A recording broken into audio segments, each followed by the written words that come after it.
It is 11 p.m. The apartment is quiet and dimly lit.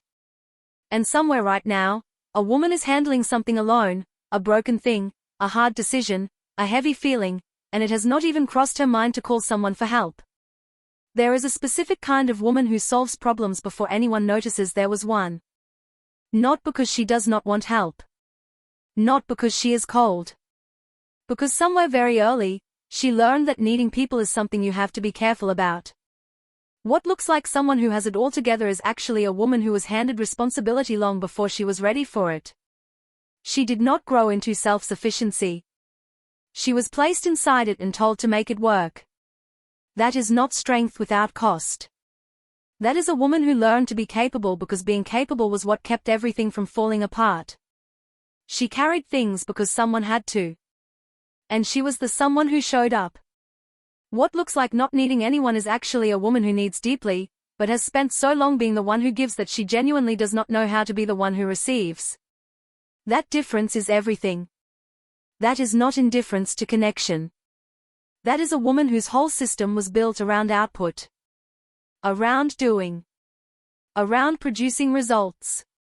And asking for something in return was never part of the original design she was handed. What looks like emotional self-containment is actually a woman who had to process everything internally because there was not always someone safe to process it with. She learned to be her own comfort before she even knew that was what she was doing. That is not someone who does not feel things deeply. That is someone who became so skilled at managing her own interior that she sometimes forgets other people are allowed inside it. Researchers who study how early independence shapes adult women found something specific. More than 7 out of 10 women raised in high-responsibility environments report feeling uncomfortable receiving help even when they genuinely need it. Not because they are proud. Because receiving feels unfamiliar. A research team examined how the brain responds in women who were raised to be self-reliant from an early age. They found the brain actually treats offers of help with mild suspicion. Not rejection. Suspicion. As if the help might come with a cost that has not been named yet. Psychologists who work with this type of woman describe something worth understanding. Around 65% of them show a nervous system that stays slightly activated even in safe situations. The body learned to stay ready. Staying ready became its resting state. That means something important. You are not anxious for no reason. You are not controlling for no reason.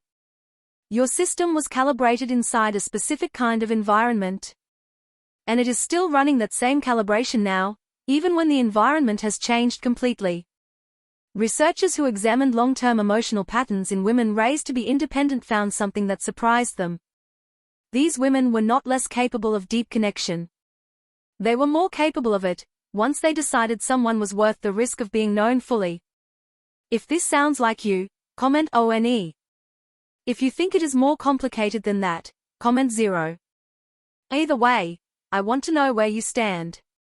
Here is what most people miss about where this actually came from.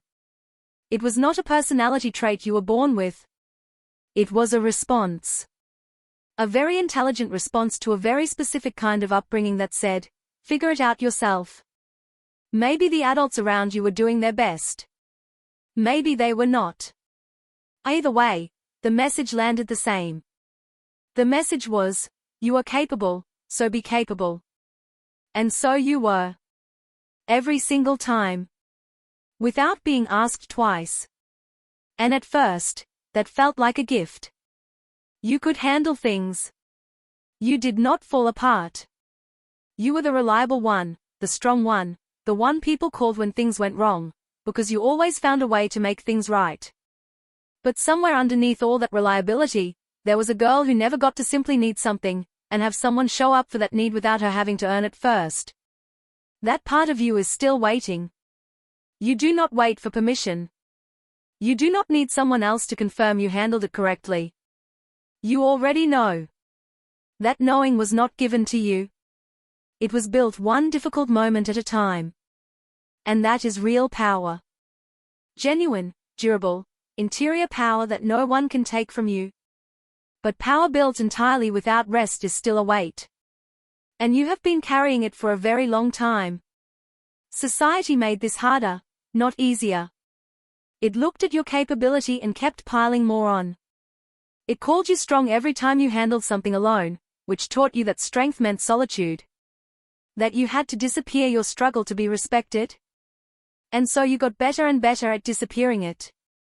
You got so good at looking fine that people stopped checking. They assumed you were okay because you always looked okay. And somewhere in that assumption, you got quietly, completely lost. And then someone came along who wanted to take care of you. And something in you did not know how to let that happen. Not because you did not want it. Because wanting it and allowing it are two completely different skills, and you were only ever taught one of them. That is not a flaw. That is a gap. And gaps can be filled. But only once you name them honestly. And the first honest thing is this: being raised to be independent is not the same as not needing anyone. You need. You just learn to need quietly. You are not too much. You are not too capable to be loved softly. You are not broken and you are not closed off. You are a woman whose self-reliance is real and hard-earned and deeply admirable, and it was never supposed to mean you walk through everything alone. You are a woman whose independence is not a flaw in the design. It is the design. But even the strongest design has a door. And the right person does not need you to already have it open. They just need you to believe that opening it is safe. Your need for help is not a weakness hiding inside your strength. It is a completely human thing that got misplaced somewhere between learning how to handle everything and forgetting that you were allowed to put some of it down. You are a woman who can do extraordinary things on your own. Everyone can see that. What fewer people see is how extraordinary it would be to watch you let someone stand beside you while you do them. That version of you is worth meeting too. The independence you were raised with is not a gap in who you are. For the right kind of woman, it is exactly where everything worth building, including the courage to finally let someone in, truly begins. Save this for the night you forget what you are actually made of.